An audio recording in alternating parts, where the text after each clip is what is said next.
I've asked Tomorrow's Company and the City UK to create the framework through which we can distill this new statement. They will present this next week at our conference. We've already spoken to other players overseas, and we think that we have identified a way that signing up to this newly refreshed principle could be recognised abroad and seen as a badge of honour for those who make the commitment. A dedicated HR stream within the initiative has also looked at the practicalities of embedding and living such a code in the business environment. They felt that some of the employers expected individual integrity and humanity to be, quotes, left at the door on entering the office. So we have addressed some practical tools to ensure that the principles are lived out.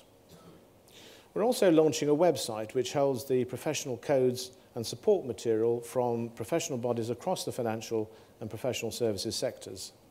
That resource will be invaluable for those wanting to see the breadth of professional codes and will be a starting point for those wanting to explore what is in place and how such codes are put into practice.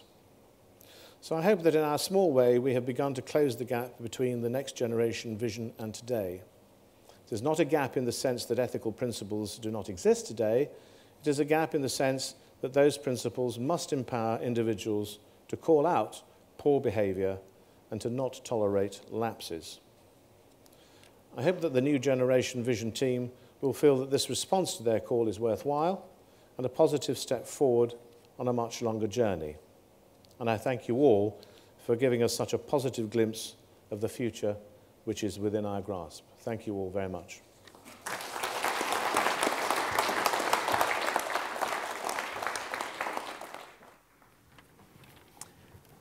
Thank you, Richard. Today's launch is only the beginning of our generation's mission to shape the future of financial services. It's the starting point for our conversation with you and the public. But above all, it represents our generation's highest ideals, greatest hopes, and boldest ambitions. We will renew, for the digital age, the timeless values that have underpinned the city's success for generations. We will put our industry back at the heart of the communities and the society which we serve, helping the first-time buyer, the entrepreneur, the young family, the hard workers saving for retirement. We will be on their side. And we will build an industry that is profitable, successful, and sustainable, and which we can all be proud of. But we can't do it alone. We need you, the industry's established leaders and opinion formers, to help us. So spread the word about our vision in your workplaces and your communities. Join the conversation. Tell us what you think on our Facebook group, our website, and follow us on Twitter. And above all, help us create a new generation of ambassadors for our vision by asking the future leaders of your businesses to live the values that we have set out in our vision. All of us on stage are doing all these things and more. We are spreading the word through our networks and through the media. We're engaging the new intake of MPs in Parliament, so we're working closer with a new generation of policymakers. And we're supporting other young people to become leaders too, by supporting youth leadership projects like One Young World. So let me leave you with this. Our generation judges the strength of our industry, not just by how it benefits the strong and the prosperous, but how it supports the ambitious, empowers the family, helps the community, inspires the public, and benefits the nation as a whole. Join us and help us turn our vision into reality. Now let me welcome Chris Cummings, the Chief Executive of the City UK.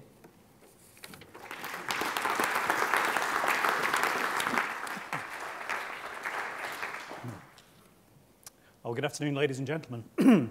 I'm sure, having seen the members of the NGV programme, I'm tempted to say heard their passion, but actually I was sitting over there and I could feel the passion with which they've spoken about the NGV, and it makes me very proud to have been the leader of the organisation that has enabled this to happen. I can only commend you and actually thank you for all the hard work that you've put into it. This is so much better than the initial conversations that we had about what could our vision for the future of our sector look like. My thanks, and the thanks of all at City UK. Well, it forced me to say a word or two of thanks to the people who've made all of this happen. And I'd like to start with Richard Gillingwater at CAS. Actually, one of the progenitors of this group was a meeting that took place between the leaders of today's industry. And Richard looked around the room and remarked on the fact that actually we were all of a similar age, we were all of a similar background, all doing similar jobs, and the chances of us doing anything revolutionary, remarkable, having new insights, was a quite tough order, actually. That was a big call. And he said, we should think about this differently. And that was the challenge that Giles Elliott, in particular, came back with and said, no, what we need to do is ask the next generation. So Richard, for that initial breakthrough moment, I'd like to thank you. I'd also like to thank your colleagues at CAS for hosting us so generously, for helping us with the research, and the part you played in guiding the new next generation vision people through their thinking. I'd also like to thank the very many people who gave so generously of their time and experience to make sure that the team had the insight to the issues that they needed to grapple with. I can't say every conversation was an easy one, and actually as one of the presenters to the Next Generation group, there were times when the conversations were challenging, but rightly so. To me, actually, just in the brief time that the NGV has been working, it shows how far our industry has come. We've moved a long way since the crisis of 2008. Richard, thank you for your comments. Richard's sermon showed us the work undertaken to understand the ethical codes that are in play across the industry and how effective they've been. The breadth of the work already in place has been another really strong indicator that our industry has faced up to many of today's issues. What makes the NGV so powerful for me is the way that it takes the progress that we've seen across the industry at its best, but harnesses this into an aspirational picture of what could really be achieved. So thank you for that. The vision sets out a direction of travel that I believe the industry should adopt. As the team has said themselves, their intention isn't to create a vision to be delivered letter by letter, but to act as a catalyst for change, for discussion. And I think they are right to look to the sector to now pick up the baton and help them deliver that vision. I was delighted that the Lord Mayor's initiative picked up the baton on ethics and the codes already in place. I think the initiative to share these and to reinvigorate that wonderful phrase, my word is my bond, for the modern industry is a great step forward. And the City UK fully supports this. And my team who conceived the Next Generation Vision are working on that initiative. Another phrase that stands out for me as well is that description that we use of our industry, financial and professional services. I sometimes think that we forget services are all about the desire to serve. And at some point, we lost that desire to serve, and I commend this work for bringing it back into focus. The City UK has also looked to other parts of the vision that it can so readily support. And the phrase that I steal readily, the phrase that I've stolen so many times already before standing here today, is to be a part of society, not apart from society. That really resonates with me at this time. And I think it's so important that actually, as an industry, we work at that every single day to demonstrate that we are a part of society up and down every high street across our nation, and to help us re-earn our nation's respect. When it comes to this, I think we have a big role to play in the move between the state and the third sector. As policymakers, politicians across the spectrum look at how third sector organisations can be better funded, I think our sector has a role to play. Behind these discussions on the desired shape for our sector must be a consideration for the practical requirements for funding the increased focus on the third sector and ensuring the industry is able to develop and sustain its role. The Next Generation Vision calls for financial services to play its fullest part in supporting social impact investing. The experience of providing capital to the third sector is now sufficiently developed to share the lessons learnt. The standards set and the potential opportunities to take the industry to the next level.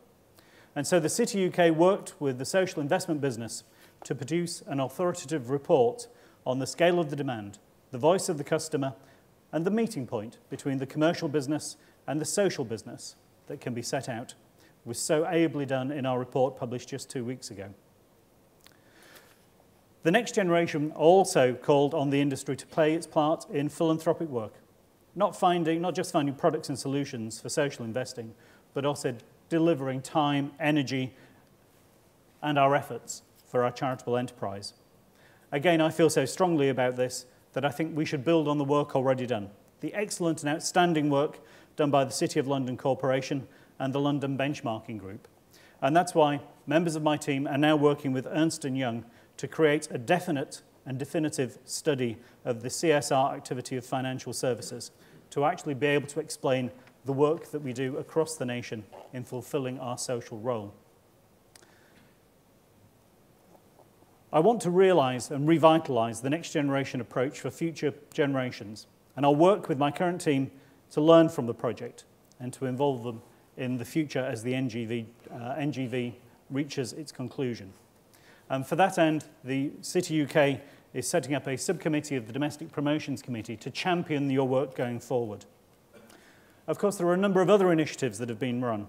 One of them is the One Young World Summit, and the Next Generation team ran a competition to select a representative from our industry, sponsored by the City UK, who would take part in that One World Summit. I'm delighted to say that Ollie Thomas of PwC won that place, and he's here today, along with all of the other people who provided entries. The calibre of entry was brilliant, and Ollie was chosen to be one of the very few platform speakers at the One Young World conference. And I think that really demonstrates the talent of young people in the room. And certainly we are delighted that he was able to be here with us. Well, Alan asked that we take part in this conversation around the vision. Please do that.